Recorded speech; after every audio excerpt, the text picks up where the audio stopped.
Mon Dieu, qu'est-ce qu'il fait froid aujourd'hui. Et puis en même temps, je lui dis que c'est bien qu'il fasse froid, parce que normalement, le froid, il tue les microbes.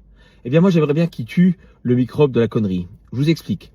Vous savez, dans les familles, il y a souvent des conflits, et qui sont accentués encore plus lorsque une personne est malade, et que la fratrie ou la famille au complet n'est pas d'accord.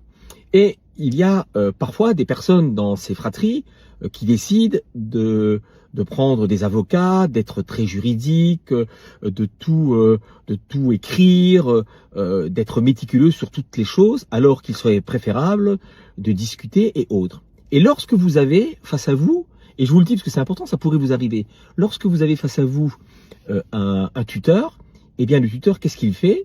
S'il sent que dans la fratrie, il y a des gens très procéduriers, eh bien, il protège la personne dont il a la charge.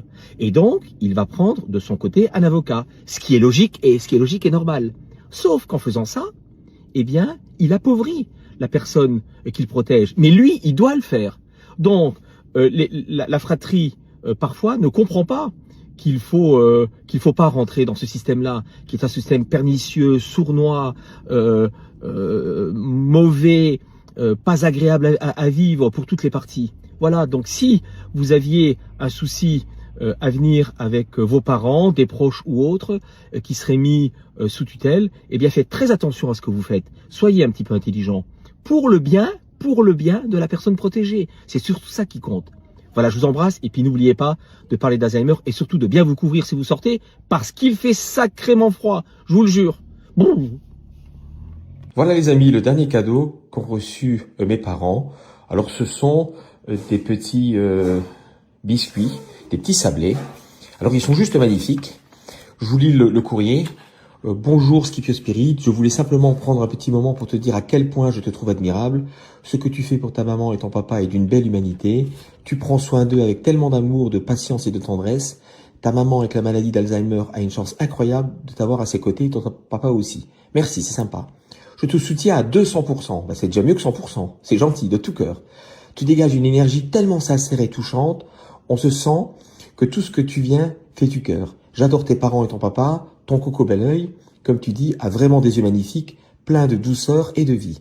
Je t'envoie également un petit cadeau gourmand, des petits sablés décorés avec de la pâte à sucre. Une petite douceur pour vous tous. C'est un clin d'œil plein de tendresse pour vous apporter un peu de réconfort et de douceur à partager. Ces biscuits sont faits avec beaucoup d'amour par la petite société que j'ai créée, Miette d'encre, qu'on peut trouver, je crois, sur Instagram. Continue d'être tel que tu es, une belle âme généreuse, lumineuse et vraie. Je vous envoie plein de courage, de force et d'amour à tous les quatre. Avec toute mon affection, Priscilla de Miette d'encre. Eh bien, c'est un cadeau qui me touche et qui nous touche énormément. Maman aura du mal à le manger à cause de ses dents, mais papa, je suis persuadé, va se régaler en ce samedi, quel jour nous sommes? En ce samedi 29 novembre. Voilà, je vous souhaite à tous un excellent week-end et regardez, Noël a déjà commencé avant l'heure. Voilà, c'est beau. Merci beaucoup.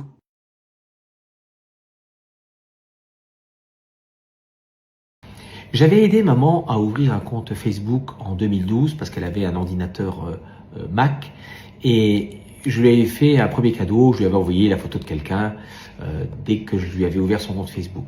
Et en fait, j'ai regardé aujourd'hui, elle avait 13 amis. Et sur les 13 amis qu'elle avait, elle avait moi, ma femme, mon fils, ma fille, donc ça faisait déjà 4, sa filleule, le mari de sa filleule, ça faisait 6. Voilà les membres importants de la famille qui étaient en direct Facebook avec elle. Donc c'était quelqu'un qui avait la volonté d'aller sur les réseaux, de regarder. Et ça, je dis bien en 2012, soit presque 6 ans avant que la maladie d'Alzheimer ne se déclare. Donc, quand on me dit que ma maman n'aurait pas aimé être sur les réseaux, mais elle y était dès 2012. Et je ne sais pas pourquoi. L'idée m'est venue aujourd'hui de dire, mais tiens, si tu regardais le compte de ta maman.